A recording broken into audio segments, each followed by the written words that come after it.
আচ্ছা, আজ আমি শুরু করছি কাইনামেটিক্স। কাইনামেটিক্স এটা এসছে গ্রিক ওয়ার্ড কাইনেমা থেকে। কাইনেমা মানে হচ্ছে মোশন রিলেটেড কিছু, মোশন। ওকে, তো এখানে আমরা মোশন সম্পর্কে পড়ব। মেইনলি তোমাদের এটা পড়া হবে ওয়ান ডাইমেনশনাল মোশন, ঠিক আছে, বা এটাকে আরো বলা হয় রেক্টিলিনিয়ার মোশন।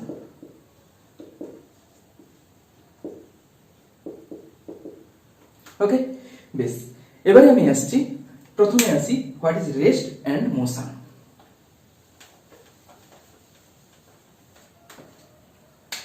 দেখো, কোনো একটা পার্টিকেল যদি কোনো পার্টিকুলার পজিশনে টাইমের রেসপেক্টে ফিক্সড থাকে তখন সেটাকে বলা হয় রেস্টে আছে। আবার যদি কোনো পার্টিকেল মোশনে মুভ করতে শুরু করে উইথ রেসপেক্ট টু টাইম তখন সেটাকে বলা হবে তার মোশন, ঠিক আছে। তো এখানে এই যে রেস্ট বা মোশন এটা আবার দু রকম হতে পারে। একটা হলো অ্যাবসলিউট রেস্ট আর একটা হলো রিলেটিভ রেস্ট। সিমিলারলি মোশনেরও দুটো ভাগ আছে, একটা হলো অ্যাবসলিউট মোশন আর একটা হলো রিলেটিভ মোশন। প্রথমে আসছি হোয়াট ইজ অ্যাবসলিউট রেস্ট। দেখো, অ্যাবসলিউট রেস্ট মানে কোনো একটা পার্টিকেল যদি এক্স্যাক্টলি রেস্ট পজিশনে থাকে তখন তাকে বলা হয় অ্যাবসলিউট রেস্ট। আর রিলেটিভ রেস্ট বলতে কি বোঝায় না, কোনো পার্টিকেল যদি তার সারাউন্ডিংস এর রেসপেক্টে রেস্টে থাকে তখন তাকে বলা হবে রিলেটিভ রেস্ট। অ্যাকচুয়ালি এই অ্যাবসলিউট রেস্ট বলে কিছু হতে পারে না, তার কারণ আমরা যেটাকে রেস্ট বলে ভাবি সেটা আদতে রেস্ট নয়। অ্যাজ ফর এক্সাম্পল, মনে করো কোনো একটা পার্টিকুলার বিল্ডিং রেস্ট অবস্থায় দাঁড়িয়ে আছে, বাট আর্থ নিজে যেখানে মুভ করছে সেখানে ওই আর্থের ওপরে যে বিল্ডিং আছে সেও মুভ করছে, তাহলে অ্যাবসলিউট রেস্ট বলে কিছু থাকছে না, ঠিক আছে। এমনকি সান এটাও অ্যাবসলিউট রেস্টে নেই, কারণ অল ওভার দ্য ইউনিভার্স স্পিডে মুভ করছে। এই স্পিড হলো 80 কিলোমিটার পার সেকেন্ড। সেই কারণে অল ওভার ইউনিভার্সে অ্যাবসলিউট রেস্ট বা অ্যাবসলিউট মোশন বলে কিছু নেই। তাহলে আমরা যা কিছু দেখি সেটা রিলেটিভলি, মানে রিলেটিভ রেস্ট বা রিলেটিভ মোশন, ঠিক আছে। নেক্সট, এরপরে আসছি কোঅর্ডিনেট সিস্টেম। দেখো, কোনো একটা পার্টিকেল কোন পজিশনে আছে সেটা বোঝানোর জন্য আমাদেরকে কোনো একটা রেফারেন্সের প্রয়োজন হয়। এই যে রেফারেন্সটা এটাকেই বলা হচ্ছে coordinate system. As for example, ধরে নেওয়া যাক, ধরো কোনো একটা পার্টিকেল এই পজিশনে আছে, তো এই পজিশনটা কোথায় সেটা বোঝানোর জন্য আমাকে এই রেফারেন্স পয়েন্টের রেসপেক্টে বলতে হয়। ধরে নাও এর পজিশন ভেক্টর, এটা ধরে নাও পি পার্টিকেল, এর পজিশন ভেক্টর হলো 2 3, তার মানে অ্যালং এক্স অ্যাক্সিস আমাকে 2 মিটার যেতে হবে, আবার অ্যালং ওয়াই অ্যাক্সিস আমাকে 3 মিটার যেতে হবে। তাহলে যার রেসপেক্টে আমরা কোনো একটা পার্টিকেলের পজিশনকে বোঝাতে পারি তাকেই বলা হবে কোঅর্ডিনেট সিস্টেম। বুঝতে পারলে? তো এই যে কোঅর্ডিনেট সিস্টেম এটা আবার ডিফারেন্ট টাইপের হয়। কি কি টাইপ হয় একটু দেখো।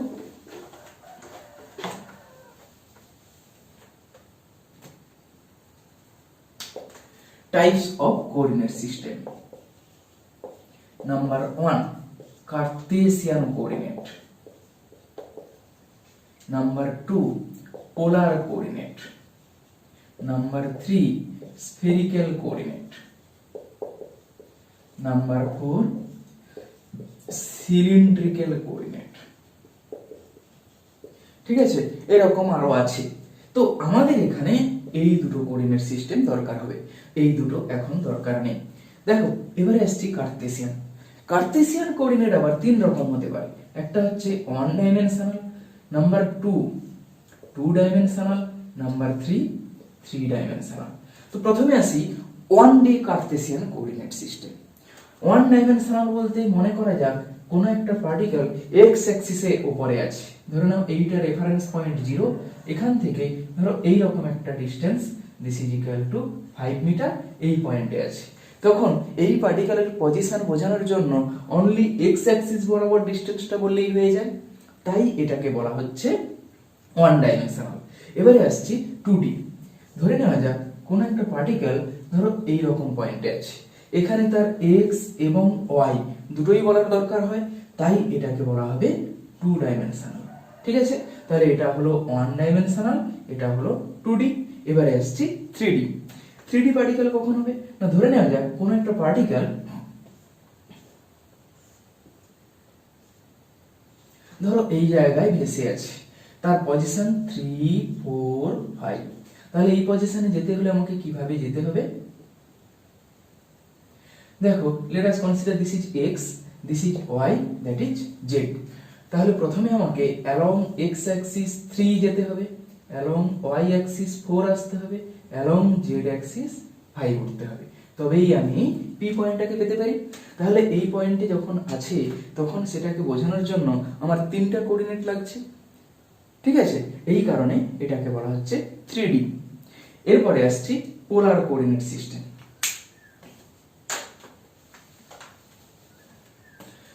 Polar coordinate system only for 2 dimensional object.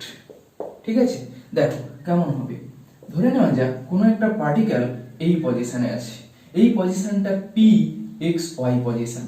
এখন এটাকে আমি কার্টেসিয়ানে লিখলে এক্স ওয়াই বলবো, কিন্তু যখন পোলার কোঅর্ডিনেটে বলবো তখন আমাকে বলতে হবে আর থিটা। এখানে আর কোনটা, এইখান থেকে এই যে ডিসটেন্সটা, দিস ইজ ইকুয়াল টু আর, এই অ্যাঙ্গেলটা হলো থিটা। ঠিক আছে, তাহলে দেখো এখন যদি আমার আর এবং থিটা অ্যাঙ্গেলটা জানা থাকে তাহলে আমি এই পয়েন্টে চলে যেতে পারি। তাই আর থিটা দিয়ে যেটা হচ্ছে তাকেই বলা হয় পোলার কোঅর্ডিনেট সিস্টেম। এবারে আসছি আর থিটা এবং এক্স ওয়াই এর মধ্যে রিলেশন কি রকম আসবে। দেখো এখানে দিস ইজ ওয়াই, ধরো এটা এক্স অ্যাক্সিস, এটা হলো ওয়াই অ্যাক্সিস। তাহলে এখানে এই ডিসটেন্সটা হলো ওয়াই, এই ডিসটেন্সটা হলো এক্স। তাহলে দেখো প্রথমে number 1, x by r is equal to cos theta. That means x is equal to r cos theta. আবার দেখো y divided by r is equal to sin theta. তার মানে y is equal to r sin theta. তাহলে এখানে r theta দেওয়া থাকলে আমরা xy পেয়ে যাচ্ছি। আবার উল্টোটা দেখো, এখানে যদি xy দেওয়া থাকে r কিভাবে পাবো, r is equal to root over x square plus y square। দেখো এই যেটা আছে এটা একটা right angle triangle, this is equal two 90 degree. তাহলে এটা যদি 90 ডিগ্রি হয়, এটা হলো বেস, এটা হলো হাইট, এটা হলো হাইপোটেনাস। তাহলে r is equal to root over x square plus y square। এরপরে আসা যাক থিটা কি করে পাবো। দেখো theta is tan theta is equal to y divided by x, or theta is equal to tan inverse y by x। তাহলে এইভাবে x y দেওয়া থাকলে r থিটা পেতে পারি, বা r থিটা দেওয়া থাকলে x y পেতে পারি। এই হলো পোলার কোঅর্ডিনেট এবং কার্টেসিয়ান কোঅর্ডিনেটের মধ্যে রিলেশন। মনে রাখবে পোলার কেবলমাত্র 2D এর জন্য হয়, কার্টেসিয়ান 1D, 2D, 3D সব ক্ষেত্রেই হতে পারে। এসছি মোশন অফ এ পার্টিকেল। কোন একটা পার্টিকেলের মোশন 3 রকম হতে পারে। Number 1, one dimensional motion. One dimensional মোশনের এক্সাম্পল কি হবে, ধরে নেওয়া যাক আমি কোন একটা অবজেক্টকে উপর থেকে নিচে ফেলে দিলাম, এই যে পড়ছে এটা কিন্তু একটা লাইন ধরে পড়ছে, তাই এটা হলো 1D মোশন। তাহলে এই দিকেও যদি কোন একটা পার্টিকেল যায়, ধরো কোন একটা পার্টিকেল এক্স অ্যাক্সিসের দিকে যাচ্ছে, তাহলে সেটা শুধুমাত্র 1D ধরে যাচ্ছে, পার্টিকুলার এক্স অ্যাক্সিসে যাচ্ছে, তাই এটাকে বলা হবে ওয়ান ডাইমেনশনাল মোশন। আবার কোন অবজেক্টকে যদি ফেলে দেওয়া হয় নিচের দিকে, সেটা -z এর দিকে যাচ্ছে, তাই সেটা হলো ওয়ান ডাইমেনশনাল মোশন। এরপরে আসছি two dimensional. Two dimensional example কি হবে, ধরে নেওয়া যাক কোনো একটা বিলিয়ার্ড বল বিলিয়ার্ড টেবিলের উপরে আছে। তো বিলিয়ার্ড বলটা ধরো কোনো পার্টিকুলার মোমেন্টে এই জায়গায় আছে, এটা হলো x, এটা হলো y। এর যে মুভমেন্টটা হবে সেটা কিন্তু এই প্লেনের মধ্যেই হচ্ছে। ঠিক আছে, তাই এর পজিশনকে বোঝানোর জন্য আমাকে x y দুটো কোঅর্ডিনেটস বলতে হচ্ছে, তাই এটা হলো টু ডাইমেনশন। এরপরে আসছি থ্রি ডাইমেনশন। তাহলে দেখো টু ডাইমেনশন হলে একটা প্লেন সারফেসে মুভ করবে, আর 3D হলে তখন সেটা সারফেসে মুভ না করে স্পেসে মুভ করবে।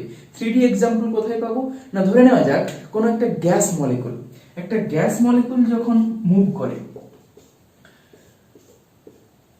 একটা গ্যাস মলিকুল যখন মুভ করে তখন সে কিন্তু যে কোনো দিকে মুভ করতে পারে, এবং সেক্ষেত্রে তার পজিশনকে বোঝানোর জন্য এক্স, ওয়াই, জেড তিনটা পজিশন কোঅর্ডিনেট প্রয়োজন হয়। ঠিক আছে, তো এখানে আমরা এই ওয়ান ডাইমেনশনাল মোশনটাই পড়ব। Types of one dimension motion. Number 1, motion দুরকম হতে পারে, একটা হলো ইউনিফর্ম আর একটা হলো নন ইউনিফর্ম। ইউনিফর্ম মোশন মানে কনস্ট্যান্ট ভেলোসিটি, আর নন ইউনিফর্ম মোশন মানে হলো ভ্যারিয়েবল ভেলোসিটি। ঠিক আছে, এবারে আমরা নন ইউনিফর্ম মোশনের কতগুলো ভাগ দেখব।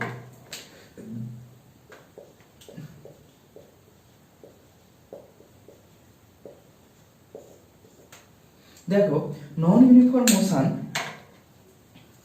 দু রকম হয়, একটা হলো increasing velocity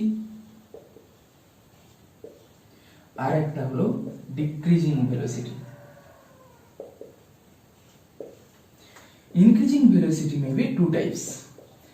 One is constant acceleration, another is variable acceleration. Decreasing velocity ও দুরকম হতে পারে, একটা হলো constant retardation আর একটা হলো variable retardation। ঠিক আছে, আবার ভ্যারিয়েবল অ্যাক্সিলারেশনেরও দুটো ভাগ হতে পারে, একটা হলো ইনক্রিজিং অ্যাক্সিলারেশন আর একটা হলো ডিক্রিজিং অ্যাক্সিলারেশন। এন্ড ভ্যারিয়েবল রিটার্ডেশনেরও দুটো ভাগ, একটা হলো ইনক্রিজিং আর একটা হলো ডিক্রিজিং। ঠিক আছে, এতগুলো ভাগ হতে পারে। তো এখানে আমাদেরকে এই কনস্ট্যান্ট অ্যাক্সিলারেশন এবং কনস্ট্যান্ট রিটার্ডেশনের ইকুয়েশন জানতে হবে, কনস্ট্যান্ট ভেলোসিটি বা ইউনিফর্ম ভেলোসিটির ইকুয়েশন জানতে হবে। কনস্ট্যান্ট ভেলোসিটির জন্য দুটো ইকুয়েশন জানতে হবে। Number 1, s is equal two velocity into time, এটা হলো ইউনিফর্ম ভেলোসিটির জন্য। নাম্বার 2,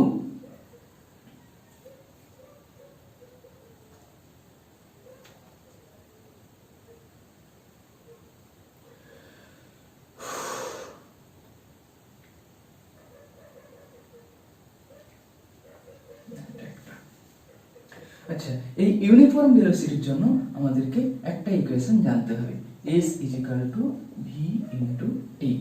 এবার আসছি কনস্ট্যান্ট অ্যাক্সিলারেশনের ক্ষেত্রে কেমন হবে।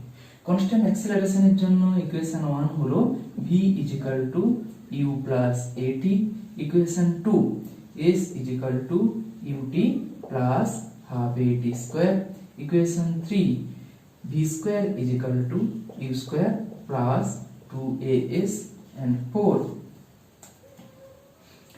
is at time t is equal to u plus half a to t minus 1, and 5 v average is equal to u plus v divided by 2। এই এতগুলো ইকুয়েশন জানতে হবে। এখানে এবারে দেখে নিচ্ছি কোনটা কি। দেখো, u is equal to initial velocity, v is equal to final velocity, t is the time, a is acceleration, st is displacement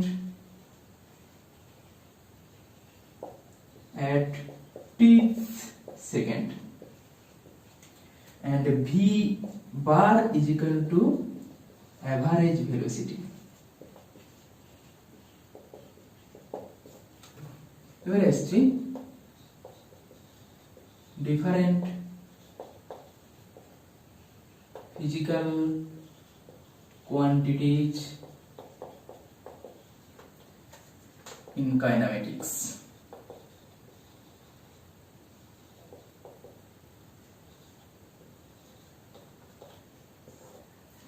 number 1 প্রথমে আসছি ডিসটেন্স, নাম্বার 2 ডিসপ্লেসমেন্ট,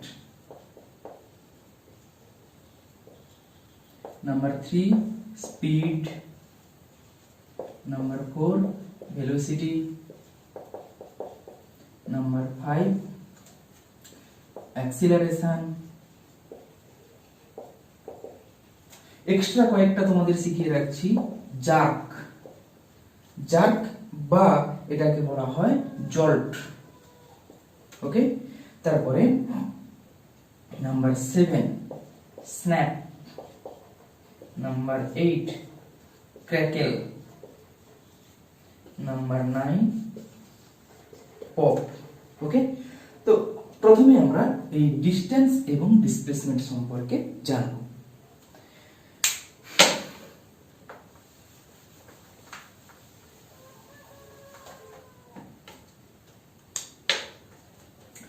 তাহলে দেখো, একদিকে লিখলাম ডিসটেন্স আর একদিকে লিখলাম displacement. What is distance? The path length covered by a particle is known as distance. ঠিক আছে, তো ধরে নাও একটা পার্টিকেল A থেকে B তে যাচ্ছে, সেটা যে পাথে যাবে এই পাথ লেন্থটাকে বলা হবে ফ্রম A টু B যাচ্ছে, ধরো A থেকে B। ওকে, তাহলে এই পাথ লেন্থটাকে বলা হবে তার ডিসটেন্স। আর ডিসপ্লেসমেন্ট কাকে বলা হবে না, the path from A to B is known as distance. This is the shortest path. The shortest path from A to B, between নয়, from A to B। কেন বলা হচ্ছে from A to B? তার কারণ হলো distance is the scalar quantity, তাই তার কোনো ডিরেকশন নেই, but displacement is the vector quantity. Vector quantity মানে তার একটা ডিরেকশন আছে, এই ডিরেকশনটা হলো A থেকে B পর্যন্ত, তাই এটা বলতে হবে from A to B the shortest distance is known as displacement। ঠিক আছে, এরপর দেখো ডিসটেন্স এবং ডিসপ্লেসমেন্টের ইউনিট একই, সেন্টিমিটার সেন্টিমিটার আর মিটার মিটার, ডাইমেনশন এল এল। ওকে, নেক্সট দেখো, মনে করা যাক কোন একটা পার্টিকেল এই পয়েন্টে আছে, এটা হলো এ, এ থেকে বি পয়েন্টে যাচ্ছে, একবার এই রাস্তায়, একবার যাচ্ছে এইভাবে, একবার যাচ্ছে এইভাবে। ওকে, আচ্ছা দেখো এখানে তাহলে এই যে পার্টিকেলটা গেছে এটা হলো তার ডিসটেন্স, কিন্তু এই ডিসটেন্সের জন্য ডিসপ্লেসমেন্ট হচ্ছে এবি। তাহলে দেখো always distance greater than displacement because that is the shortest route, তাই আমি বলতে পারি distance greater than displacement. But মনে করো কোন পার্টিকেল স্ট্রেট পাথে গেল, ঠিক আছে, ধরে নাও কোন একটা পার্টিকেল এ থেকে বি তে একদম সোজা রাস্তায় গেল, এই মোমেন্টে তার ডিসটেন্স এবং ডিসপ্লেসমেন্ট ইকুয়াল হবে। তার মানে এখানে এ বি সোজাসুজি গেলে distance is equal two displacement. ধরে নিচ্ছি এটা পাথ 1, এটা পাথ 2, এটা পাথ 3, তাহলে এক নম্বর পাথের জন্য ডিসটেন্স গ্রেটার দেন ডিসপ্লেসমেন্ট, দুই নম্বর পাথের জন্য distance is equal two displacement. For path 3 here is also distance greater than displacement। তাহলে ডিসপ্লেসমেন্ট কখনো বড় হতে পারে না, তার মানে বলতে পারি distance greater than equal to displacement or distance by displacement greater than equal to 1। ঠিক আছে, তাহলে কখন ইকুয়াল হবে, যখন স্ট্রেট পাথে যাবে। ওকে, এবারে দেখো ধরে নেওয়া যাক একটা সার্কেল আছে, এই সার্কেলের রেডিয়াস হচ্ছে r, কোন একটা পার্টিকেল এই a পয়েন্ট থেকে এইখানে b পয়েন্টে এলো, তাহলে এখন তার ডিসটেন্স এবং ডিসপ্লেসমেন্ট কতটা হবে? তাহলে এই যে পাথটা গেছে এটা হলো তার ডিসটেন্স, আর এই যে ডিসটেন্সটা, এই যে পাথটা, এটা হবে তার ডিসপ্লেসমেন্ট। তাহলে এটা R is equal to this is also R, তাহলে ডিসটেন্স ইজ ইকুয়াল টু এই portion, this is 1/4 of 2 pi r, this is equal to pi r by 2। But what is the value of displacement? Displacement is equal to AB, this is equal to root over r square plus R square. Okay, এটা হচ্ছে magnitude of A B. এখানে আমি যদিও displacement vector quantity, আমি এখানে তার ম্যাগনিটিউডটা নিচ্ছি। This is equal to √2 into R. তাহলে এখানে distance by displacement is equal to pi R by 2 divided by √2 R. This is equal to pi by 2 √2। Okay, next এরপরে আসছি, ধরে নেওয়া যাক এই পার্টিকেলটা এইখান থেকে আবার এই পয়েন্টে সি তে চলে এলো, তখন ডিসটেন্স বাই ডিসপ্লেসমেন্ট কতটা হবে? দেখো এই ক্ষেত্রে তার distance is equal to 2 pi R by 2। This is equal to pi r, and displacement is equal to r plus r. This is equal to 2r. So ratio of distance by displacement is equal to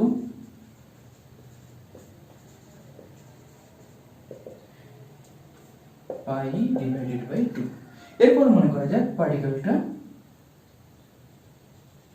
এই পয়েন্টে চলে গেল, তখন কতটা হবে? ধরো এই D পয়েন্টে এসেছে, এই পয়েন্টের জন্য তার ডিসটেন্স কত হবে? দেখো এটা 1/4, এটাও 1/4, দিস ইজ অলসো 1/4, তাহলে 3/4 into 2 pi r. This is equal to 3/2 into pi r. But displacement কতটা হচ্ছে? The magnitude of the displacement is equal to √2 r. ঠিক আছে, এখান থেকে আমরা রেশিওটা পেয়ে যাব। এরপরে ধরে নেওয়া যাক কোন একটা পার্টিকেল মনে করো 120 ডিগ্রি অ্যাঙ্গেলে চলে গেছে। This is equal two 120 degree. এখন তার ডিসপ্লেসমেন্ট কতটা হবে? এক্ষেত্রে ডিসপ্লেসমেন্টের একটা শর্টকাট ফর্মুলা মনে রাখতে হবে, সেটা হচ্ছে s is equal two 2r sin theta by 2। This is equal two 2r into sin 120 by 2. This is equal to 2r into sin 60 degree. Sin 60 degree is equal to √3 by 2. Related 2r into √3 by 2. This is √3r. এবং এখানে এই যে ডিসপ্লেসমেন্টটা কতটা হবে? এটা হলো displacement. ডিসটেন্সটা কতটা হবে? এখানে theta is equal two 120 degree, তাহলে ডিসটেন্সটা কতটা হবে? দেখো distance is equal to 120 degree divided by 360 degree into 2 pi r। ধরে নেওয়া যাক কোন একটা স্কয়ার আছে, এই স্কয়ারের সাইডস হচ্ছে a, এইটা হলো p, দিস ইজ q, এটা r, এটা s। তাহলে যখন একটা পার্টিকেল p থেকে q তে যাবে তখন তার ডিসটেন্স বাই ডিসপ্লেসমেন্ট কত হবে? দেখো ডিসটেন্স কে d ধরছি, ডিসপ্লেসমেন্ট কে s ধরলাম। p q পাথের জন্য d by s is equal to a by a, this is equal to 1। এবারে আসো pq r পাথের জন্য distance divided by displacement is equal to, এখানে ডিসটেন্স কতটা হচ্ছে? Distance is equal to a plus a, this is equal to 2a। ডিসপ্লেসমেন্ট কত হবে? a, এটাও a, তাহলে এই লেন্থটা √a square plus a square মানে √2a, 2a divided by √2a, this is equal to √2। এবারে মনে করা যাক এইখান থেকে এই দিকে চলে গেল p q r s এখানে, তখন ডিসটেন্স বাই ডিসপ্লেসমেন্ট কতটা হবে? দেখো এখানে ডিসটেন্স হচ্ছে 3a বাই ডিসপ্লেসমেন্ট কতটা হলো? Shortest distance a, this is equal to 3। Okay, এরপরে দেখো p q r s p আবার প্রিভিয়াস পজিশনে ফিরে এলো। এখন distance by displacement, what is the value of distance? a plus a plus a plus a, this is equal to 4a। what is displacement?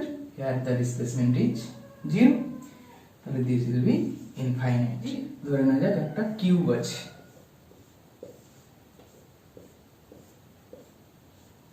এই কিউবের এই পয়েন্ট থেকে এই পয়েন্টে কোন একটা পার্টিকেল এইভাবে গেল। ওকে, এইটা a, এটাও a, এটাও a, এটা p q r s t u v and so on। তাহলে দেখো এখানে p থেকে q, q থেকে r, r থেকে s, a a a, তাহলে d is equal to 3a। এবারে আসছি displacement. Displacement is equal to এই যে ডিসটেন্সটা ডায়াগোনাল, এই ডায়াগোনালটা কতটা হবে দেখো, এই ডায়াগোনালের ভ্যালুটা হয় √3 ইন্টু এ। একটা কিউবের একটা কর্নার থেকে অপোজিট কর্নারে যাওয়া মানে √3 এ ডিস্টেন্স যাওয়া, তাহলে এদের রেশিও হবে d/s is equal to 3a divided by √3a. This is equal to only √3. Let's consider a wheel of radius r is rotates on a plane surface. Find out the displacement of the point P after half of the rotation. দেখো যখন half rotation হবে তখন ধরে নাও এটা এখানে গেল, তো half rotation হলে এইখান থেকে এই ডিসটেন্সটা এটা কতটা হলো পাই ইনটু আর, ঠিক আছে, হাফ রোটেশন হচ্ছে। আর এই যে পি পয়েন্ট, সেই পি পয়েন্টটা তখন ঘুরে গিয়ে এই জায়গায় চলে আসছে, এইখানে এখন পি হয়ে গেছে, এই হাইটটা কত 2r, তাহলে এটা হলো তার ডিসপ্লেসমেন্ট। তাহলে এই ডিসপ্লেসমেন্ট কতটা হবে s is equal to pi √pi r whole square plus 2r এর whole square. This is equal to √pi square plus 4 into r. ঠিক আছে, that is the value of displacement.